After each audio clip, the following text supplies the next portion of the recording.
प्यारे भैया बहनों, आज अपन कक्षा सप्तम का पाठ 3 पढ़ने जा रहे हैं। आपके इस पाठ 3 का जो शीर्षक है वो है दादी की घड़ी। क्या शीर्षक है? दादी की घड़ी। घड़ी तो आप सभी जानते हो। घड़ी से अपन क्या करते हैं, पता है ना आपको? हाँ, समय का ज्ञान करते हैं। ठीक है, तो समय का ज्ञान करने के लिए घड़ी की आवश्यकता होती है। लेकिन यहाँ दादी की घड़ी शीर्षक में जो कहानीकार हैं और उन्होंने जो कहानियाँ लिखी है उनका शीर्षक है दादी की घड़ी। घड़ी किसकी? दादी की। दादी कौन होती है? दादी आप समझते हो दादी कौन होती है? दादी अपने पिताजी की माताजी को कहते हैं। ठीक है, पहले ज़माने में जो पुराने लोग थे उस समय घड़ी का प्रचलन कम था, तो किस प्रकार से दादी अपने विवेक से समय का ध्यान रखती थी, इस बात को लेकर यहाँ पर मालती जोशी ने दादी की घड़ी नाम से एक छोटी सी कहानी लिखी है।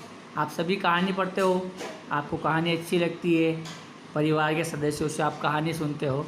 ऐसे ही आप अपन इस पाठ्य पुस्तक में एक छोटी सी कहानी पढ़ने जा रहे हैं और हमारी कहानी का शीर्षक है दादी की घड़ी।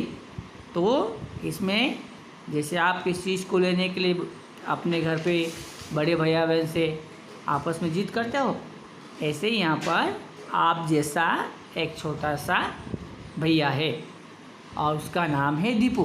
क्या नाम है? दीपू। दीपू परिवार में सबसे छोटा है।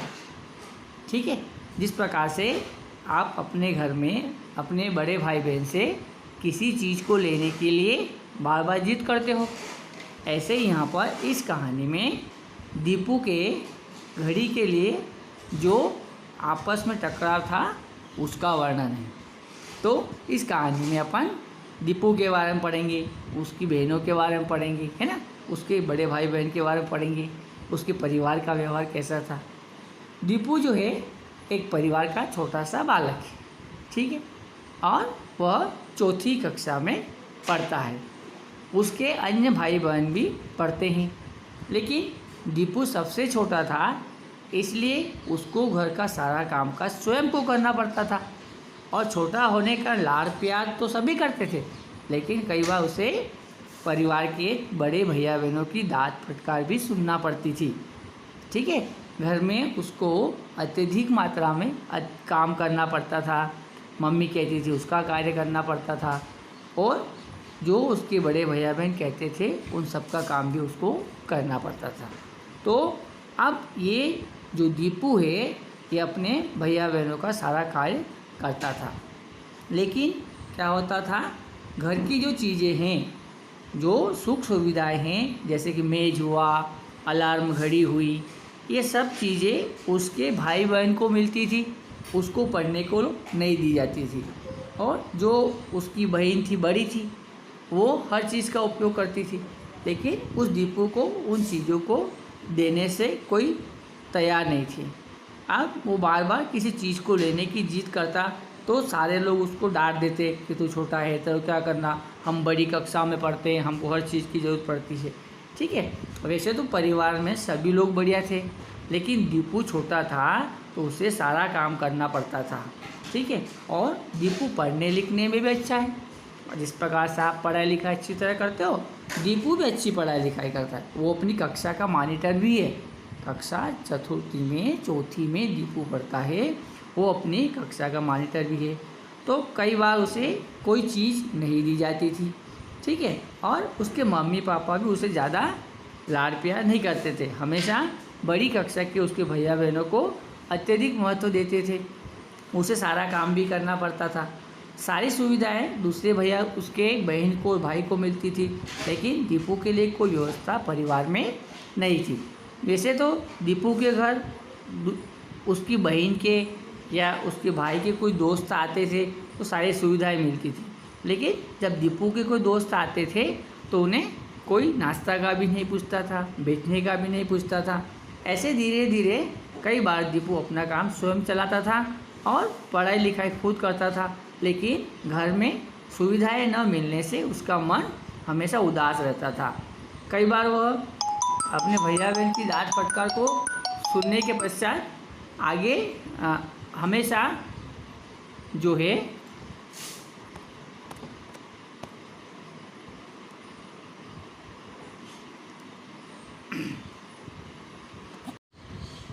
तो इस प्रकार से दीपू जो है अपने घर की व्यवस्था को समझ लेता था। अपने भैया बहन की डांट फटकार उसे सुनना पड़ती थी। तो उस परिवार के अंदर एक अलार्म घड़ी थी, ठीक है। आप घड़ी को जानते हो, अलार्म घड़ी हो। घड़ी में क्या, घड़ी जो होती है आप देख रहे हो, ये घड़ी पड़ी है अलार्म घड़ी। यहाँ पर दीपू आप जैसा भैया सोया हुआ है, दिखाई दे रहा है आपको, है ना। अलार्म घड़ी और घड़ी में क्या अंतर है?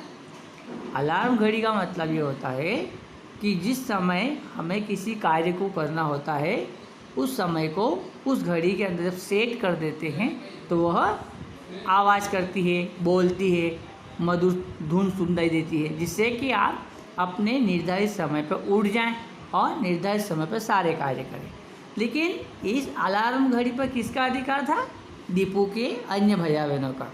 फिर हमेशा दीपू जो है उस घड़ी को प्राप्त करने की चेष्टा करता है, लेकिन उसको छोटी कक्षा वाला मान के बड़ी कक्षा वाले भैया बहन उसको उस घड़ी का उपयोग नहीं करने देते। कई बार उसकी इच्छा होती है कि मैं भी इस घड़ी को अपने पास रखूं, अपना सारा समय घड़ी के माध्यम से करूं, लेकिन उसके भैया बहन उसको डांट फटकार करके अलग भगा देते थे और कहते थे तू छोटी कक्षा में पढ़ता है, तुझे अलार्म घड़ी क्या जरूरत है, तू तो अपना काम छोटी कक्षा में होने का तेरा काम कम है। तो इस प्रकार से उसको घड़ी नहीं मिलती थी। अब कई बार एक बार क्या हुआ, उसके परिवार में जब उसको ऐसा लगा कि मुझे भी आज अलार्म घड़ी की आवश्यकता है, मुझे भी आज अलार्म घड़ी का उपयोग करना है। वो कहता है कि इन लोगों की परीक्षाएं रोज़ रोज़ थोड़ी चलती क्या कि इनको अलार्म घड़ी की ज़रूरत है, मुझे भी अलार्म घड़ी चाहिए, है ना। तो कई बार कोशिश करने के बाद एक बार वो अपने मन में ठान लेता है, वो जिद करता है, अड़ जाता है कि वो आज अपने भैया बहन से वो अलार्म घड़ी लेगा और उस अलार्म के माध्यम से जल्दी उठ जाएगा, क्योंकि अगले दिन उसके स्कूल में इंस्पेक्टर साहब भी आने वाले थे। उसको समय से जागना था। वो घर आता है और अपने दीदी जो है उससे कहता है कि मुझे आज अलार्म घड़ी चाहिए, ठीक है। उसकी दीदी मना कर देती है, वो कहती है कि तू जो मैं जगा दूंगी। तो उस प्रकार से फिर भी वो जिद करता है कि नहीं नहीं मुझे तो अलार्म घड़ी चाहिए, मेरे को जल्दी जगना है। रोज़ रोज़ आप अलार्म घड़ी का उपयोग करते हो, आज घड़ी को आप मुझे देंगे। लेकिन उसकी बहन नहीं मानती है, उसको डांट फटकार कर देती है, क्योंकि दीदी बड़ी थी, वह छोटा था। अब करे तो क्या करे, अपना सा मुँह लेके वो बैठ गया, चुपचाप उदास हो गया। ये सब जो है उसकी मम्मी सुन रही थी, देख रही थी। तो उसकी मम्मी ने उसकी बड़ी बहन से कहा कि अरे आप रोज़ इस घड़ी का उपयोग करते हो, एक दिन अलार्म घड़ी दीपू को भी दे दो, इसका भी मन रह जाएगा। फिर इस बात को लेकर उसकी बड़ी बहन जो है वो मान जाती है और दीपू को अलार्म घड़ी दे देती। अब क्या होता है, दीपू बड़ा खुश हो जाता है, उसे अलार्म घड़ी मिल गई। लेकिन जब रात को अलार्म घड़ी को वो अपनी मेज़ के ऊपर रखता है और सो जाता है और इस बात की प्रतीक्षा करता है कि जल्दी अलार्म बजेगा और मैं जल्दी उठकर तैयार हो जाऊंगा। लेकिन वो उसने 5 बजे का अलार्म अपनी घड़ी के अंदर भर लिया। तो अब क्या होता है, रात को किसी कारण से नींद के लगने के बाद वह घड़ी उससे जब उसका पैर घड़ी को लगता है तो घड़ी नीचे गिर जाती है और वह समझता है कि अलार्म बजेगा और मैं जल्दी उठ जाऊंगा। लेकिन जब अलार्म नहीं बजा तो उसे लगा कि उसके साथ अलार्म नहीं बजने का प्रमुख कारण क्या है। वो जल्दी से उठा, फिर ज़ोर से चिल्लाया मम्मी मम्मी, ज़ोर ज़ोर से चिल्लाने लगा। उसकी मम्मी का क्या बात है, वो रसोई बना रही थी, वहाँ से आवाज़ लगा कि सुबह सुबह फालतू क्यों बोल रहा है, क्या हो गया, है ना। तो वो वहाँ जाके कहता है कि मम्मी मेरी घड़ी कहाँ गई, मेरे पास जो घड़ी थी आपने किस इस घड़ी को किसने लिया। तो यह देखकर उसकी बहन सामने आती है, वो कहती है राजा भैया घड़ी तो परलोक सिधार गई। क्या कहा उसने, राजा भैया घड़ी तो परलोक सिधार गई। कहने का मतलब क्या हुआ कि नीचे गिरने से घड़ी टूट गई। ठीक है। अब वो दीदी कहती कि इतनी ज़ोर से आवाज़ आई थी कि पूरा कमरा गूंज उठा था, लेकिन आपको तो मालूम ही नहीं पड़ा। ठीक है। अब उसके बाद जब इस बात को दीपू समझ में आती, दीपू कहता है नहीं नहीं ये तुम्हारी ही चाल है, तुम ही ने इस घड़ी को तोड़ा है। फिर इस प्रकार से दीपू के वो घड़ी भी उसको नहीं मिली। अब क्या था, कई बार उसको जल्दी उठने की आदत बनती, लेकिन स्वभाव नहीं होने के कारण वो उठ नहीं पाता था। ठीक है। अब नहीं उठ पाता था तो अब उसके मन में विचार आया क्या जोश, मतलब अब करे तो क्या करे, जल्दी उठने का भी। तो उसमें परिवार में उसकी दादी थी। कौन थी, दादी, दादी थी उसकी। तो उसकी मम्मी उसको स्नेह कम करती थी, लेकिन दादी बड़े लाड़ प्यार से दीपू को अच्छा रखती थी, है ना। और दादी का स्वभाव क्या था, दादी का स्वभाव था प्रातःकाल सूर्योदय से पहले जग जाना और जल्दी उठकर भगवान का कीर्तन करना। तो एक बार जब दीपू बाहर गया, जब उसे समझ में आया, उसने दादी से सबकी शिकायत की, है ना, कि उसे कोई घड़ी नहीं देता, उसका कोई सहयोग नहीं करता। इस बात को लेकर उसने जब दादी के पास गया तो दादी ने उसे समझाने का प्रयास किया कि पहले आज तो हमारे पास घड़ियां हैं, पहले जब घड़ी नहीं थी तो क्या लोग नहीं उठते थे, है ना, सूर्योदय नहीं होता था। इस प्रकार से जब समझाने का प्रयास किया कि यदि घड़ी होगी तो भी हमारा काम चलेगा और नहीं होगी तो भी हमारा काम चलेगा। फिर उसने कहा, दादी ने दीपू को समझाते हुए अपने पास बुलाया और बड़े लाड़ प्यार से कहा कि मैं तुझे एक बात समझाती हूँ, जो मैं कहती हूँ वो तू करेगा तो जल्दी उठ जाएगा।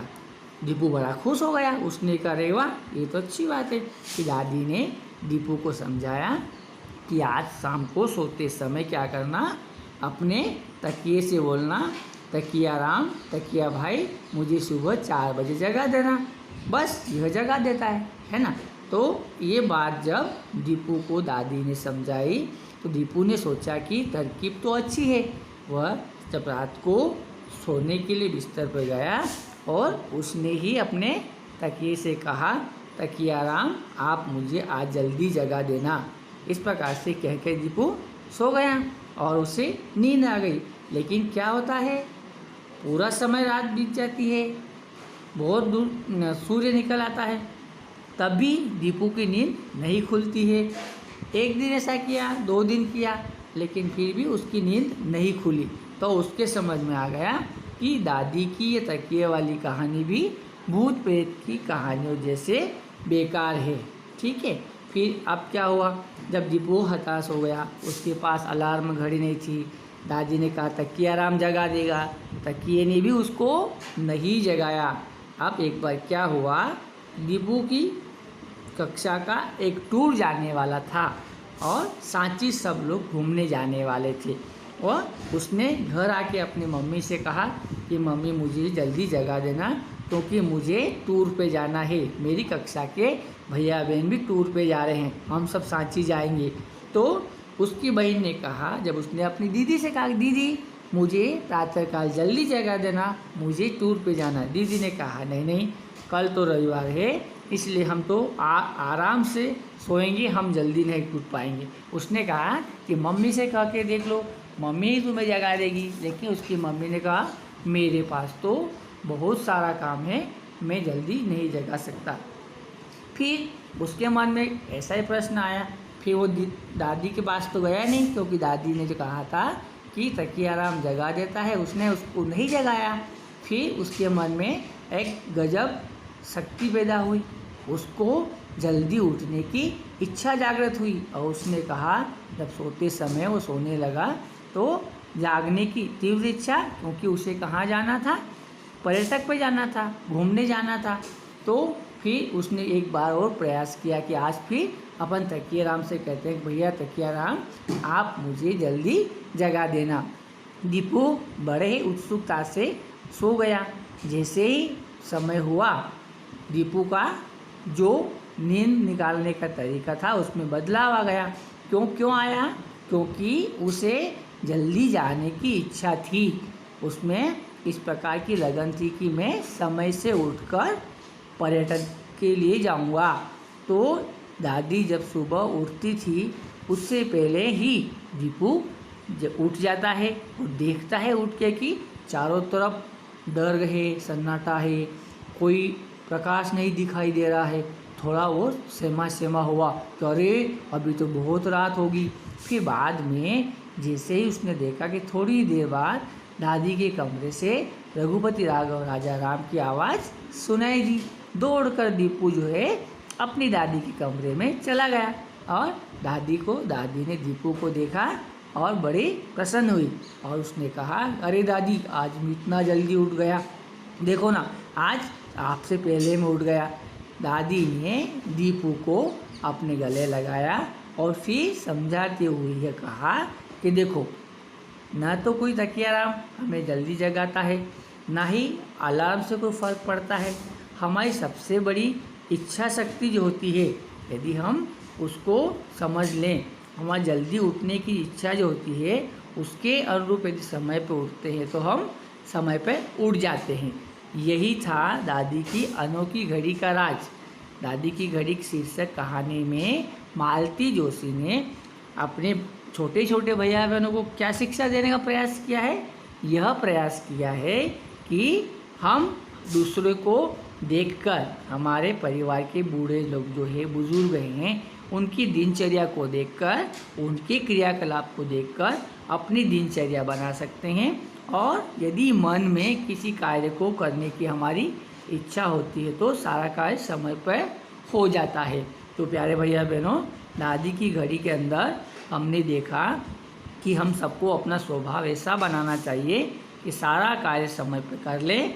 और हम, अगर हमारी इच्छा शक्ति जल्दी उठने की है, जल्दी सारे कार्य करने की है, तो ऐसी स्थिति में हम सारा कार्य समय पे कर सकते हैं। तो इस पाठ में हमने सबसे पहले हमारे परिवार के जो लोग होते हैं उनसे छोटी छोटी कहानियाँ सुनने की शिक्षा प्राप्त की, जल्दी जागने की इच्छा शक्ति उत्पन्न होती है इस बात की शिक्षा प्राप्त की, और छोटे छोटे संवाद द्वारा एक दूसरे के परिवार के छोटे भैया बहनों के छोटे छोटे झगड़े, हंसना, रोना, एक दूसरे के प्रति कोई चीज़ देना, ये सारी चीज़ों के भाव इस कहानी के माध्यम से हमने सीखे हैं। अब इस कहानी के कुछ शब्दार्थ भी आपके पाठ के पीछे आए थे, वो आप जो है आपकी पुस्तक के अंदर देखेंगे और लिखेंगे, समझेंगे। कई प्रकार के इसके अंदर प्रश्न भी है कि सब सुविधाएं कौन कौन से प्रश्न इसके अंदर हैं आप देखेंगे। बिना अलार्म दादी कैसे उठ जाती थी, पिकनिक पर जाने के लिए दीपू समय पर कैसे जाग गया, दादी ने अनोखी घड़ी का क्या राज बताया, इन प्रश्नों को आप समझेंगे। और दूसरा क्या है कि शब्द को सही क्रम में भी बनाना सिखाया गया है। शब्द आगे पीछे थे, उनको सही क्रम में जमाना, जैसे हे अपनी भी मॉनिटर का कक्षा दीपू, है ना, अटपटा वाक्य है ना भैया बहनों। तो इसको क्या करेंगे, दीपू भी अपनी कक्षा का मॉनिटर है, ऐसा उसको सही क्रम में जमाना। गई सीधा घड़ी राजा परलोक भैया, तो इसको भी अपन सही क्रम में करेंगे। ऐसे छोटे छोटे प्रश्न इस पाठ के अंदर है, तो आप इन प्रश्नों को कहानी के माध्यम से समझेंगे और अपनी कॉपी के अंदर लिखने का प्रयास करेंगे। ये अपना कक्षा सप्तम का जो पाठ था, पाठ 3 दादी की घड़ी। तो इस प्रकार से अगला पाठ अपन फिर पढ़ेंगे। तो ये पाठ आप समझेंगे और समझ कर इस कहानी का सारांश अपनी कॉपी में लिखने का प्रयास करेंगे कि आप भी कोई सी भी कहानी बना सकते हैं, किसी भी कहानी को अपन लिख सकते हैं ना। किसी विषय पे कहानी लिखना, अपने मन के विचार लिखना, तो आप रफ कॉपी में एक कोई सी भी अच्छी कहानी बना सकते हैं। मेरी पुस्तक हो सकता है, मेरी दादी हो सकता है, मेरा घर हो सकता है, मेरा जीवन हो सकता है, मेरा देश हो सकता है। ऐसे छोटी छोटी कहानियाँ अपन बना के पढ़ सकते हैं। ठीक है, आपको ये पाठ पूरी कहानी पढ़ना है और छोटे छोटे प्रश्नों को उत्तर याद करना है। ठीक है, धन्यवाद।